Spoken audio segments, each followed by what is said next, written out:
Sur le site de la bibliothèque, sous l'onglet Aide à la recherche, vous trouvez plusieurs guides et tutoriels qui vous accompagnent dans la réalisation de vos travaux. Aujourd'hui, je vous présente le guide de présentation d'un travail écrit.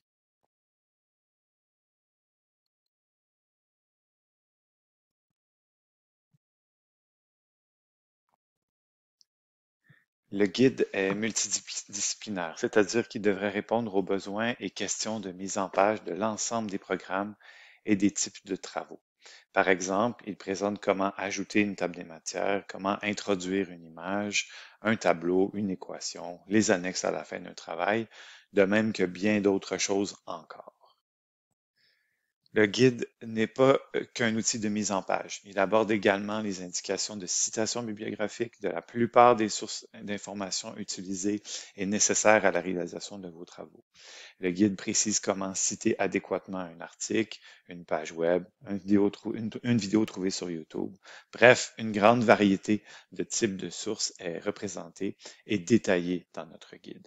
Le guide met de l'avant une version francisée de la 7e édition du style bibliographique APA. APA est l'abréviation de American Psychological Association. Et oui, nous citons comme les psychologues américains, c'est eux qui ont inventé et mis de l'avant ce style-là. Ce style a été choisi par le Cégep pour sa simplicité et sa grande popularité. Vous aurez sûrement l'occasion de le constater. APA est un style bibliographique qui est très répandu dans l'univers de la recherche universitaire d'ici et d'ailleurs. Donc, on profite de votre passage au Cégep pour déjà apprendre à le maîtriser. Selon ce qui vous convient le mieux ou ce qui correspond à vos habitudes de travail, notez que le guide peut être feuilleté en ligne ou encore téléchargé en version PDF.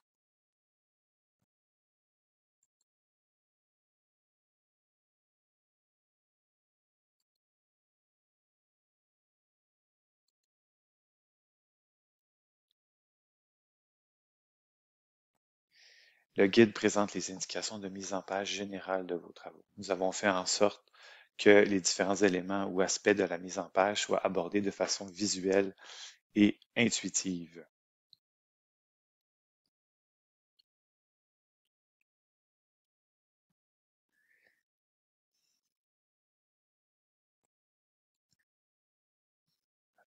Un travail court, c'est-à-dire un travail de moins de 10 pages, demande une en-tête, alors qu'un travail plus long demande une page de titre.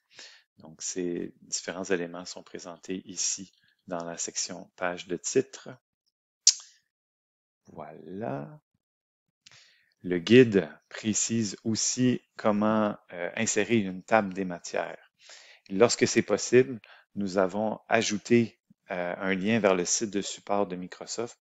Vous y trouverez des capsules vidéo associées à chacune des versions de Word. Libre à vous de les consulter. Encore une fois, la présentation est très visuelle, les différents éléments à inclure dans la table des matières. La page intitulée Corps du texte présente l'organisation générale d'un travail, de l'introduction à la conclusion. Évidemment, vous aurez à créer ou rédiger une grande variété de travaux selon votre programme d'études, des travaux qui ne respecteront pas nécessairement cette structure. Il sera alors important de suivre les indications de vos enseignants et enseignantes.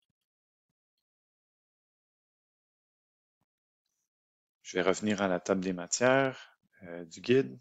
Départ. Donc, dans le guide, c'était important pour nous de vous aider justement à préciser comment insérer différents éléments.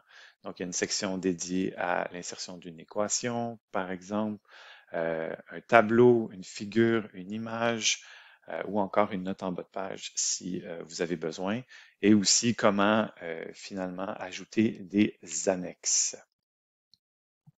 On va aller voir la section dédiée aux images. Encore une fois, la présentation est très visuelle et on vous explique comment présenter l'image dans votre travail et aussi l'élément qu'il faut inclure ensuite dans la médiographie à la fin de votre travail. Toujours dans le souci de vous accompagner et de faciliter la réalisation de vos travaux, nous avons créé des modèles Word qui intègrent plusieurs des éléments de mise en page qui sont proposés par le guide. Ces modèles sont accessibles toujours sous aide à la recherche, mais cette fois sous modèle de travaux ici. Il y a deux types de modèles de travaux, travail court et travail long. Pour télécharger un des modèles, il suffit de cliquer sur le type de travail à réaliser, court ou long. Donc, si je clique ici sur ce gros bouton, ça va lancer le téléchargement du modèle Word. Une fois le modèle téléchargé, il vous suffit de le personnaliser l'entête selon vos besoins. Donc, vous allez pouvoir modifier le titre du travail, par exemple. Vous allez inscrire votre nom ou le nom de vos coéquipiers, coéquipières. Vous allez écrire le nom de votre enseignant, ainsi de suite. Et pour la date de remise, vous allez même pouvoir préciser la date dans un petit calendrier. Donc, 26 août, c'est peu probable. Ça serait plutôt pour un premier travail, disons, le 30 septembre. Il me reste ensuite à commencer la rédaction de mon travail et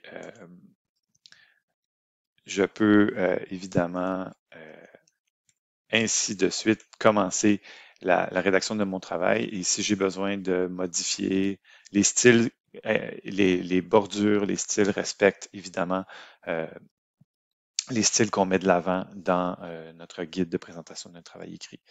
Vous l'avez deviné, le modèle long fonctionne exactement de la même façon. Donc, libre à vous de les utiliser selon encore une fois, selon vos goûts et habitudes de travail. De retour à la table des matières du guide, cette fois pour parler de la dernière partie, ou plutôt des sections 10 à 13 du guide de présentation d'un travail écrit, qui aborde cette fois la question de comment bien citer ses sources afin d'éviter le plagiat. Donc, citer ses sources et éviter le plagiat. Pourquoi citer? Qu'est-ce que le plagiat? Comment référer une source? Des conseils pour améliorer la qualité de votre travail. Donc, une section très intéressante, je pense, à consulter pour que vous ayez ces éléments-là en tête. On vous explique comment faire une citation aussi, comment citer les mots de quelqu'un, les mots ou les commentaires de quelqu'un, et aussi comment paraphraser un texte, comment paraphraser l'information que vous avez trouvée, soit sur un site web, soit dans un livre, dans un article, etc. Vous avez un modèle de médiographie aussi, plusieurs indications là, sur comment justement référer ces différentes sources-là dans votre travail. Pour aller voir un peu plus précisément une définition du plagiat. Donc, qu'est-ce que c'est le plagiat? Le plagiat est le fait de s'approprier les idées, les écrits ou encore les paroles d'autrui sans leur en donner le crédit. Donc, on vous donne ici quelques exemples de plagiat. Donc, recopier intégralement ou en partie le texte d'un site web sans en mentionner la source, c'est évidemment du plagiat. On vous encourage dans le courant de vos études, vous êtes en train de développer votre sens critique, vous avez besoin d'approfondir votre compréhension des différents sujets de vos recherches. Et on vous encourage à utiliser plein de sources extérieures, des sources différentes pour alimenter votre réflexion. L'important, c'est de mentionner la source, mentionner ce que vous avez utilisé. Tous les documents que vous avez utilisés dans la rédaction de votre travail doivent se retrouver dans la médiographie de votre travail à la toute fin. Donc, le guide va vous aider justement, qu'est-ce que c'est une citation directe? La citation directe, c'est lorsqu'on reprend les mots écrits ou dits par une autre personne. La façon de la présenter va varier en fonction de la longueur. Tandis qu'une paraphrase, j'y arrive, la paraphrase désigne le fait de reformuler dans ses propres mots les idées d'un autre auteur. Donc, on va exactement faire la citation, la mention d'une paraphrase dans le texte va se faire exactement de la même façon. c'est-à-dire qu'on va présenter, on va ajouter le nom de l'auteur, la date et la page où on a pris l'idée. Mais cette fois-là, on ne mettra pas de guillemets contrairement à la citation. C'est vraiment la seule différence entre les deux. Donc, la citation demande qu'on mette le texte qu'on a utilisé entre guillemets, tandis que la paraphrase, on met quand même la source, mais on ne va pas nécessairement mettre des guillemets puisqu'on reprend dans nos propres mots le texte de quelqu'un d'autre. C'est le genre de définition et de précision que le guide va vous apporter. Donc, on vous donne plein d'indications aussi, comme par exemple, comment on fait pour citer un document qui n'aurait pas de date. Vous allez voir des fois la mention S.D. Ça signifie sans date quand on ne réussit pas à la trouver. Vous avez un bon exemple ici de citation. Donc, on reprend les mots de quelqu'un, on va les mettre en guillemets et on va préciser la source, mais cette fois-là, la source n'avait pas de date, donc on va mettre sans date de cette façon-là et c'était pris à la page 4.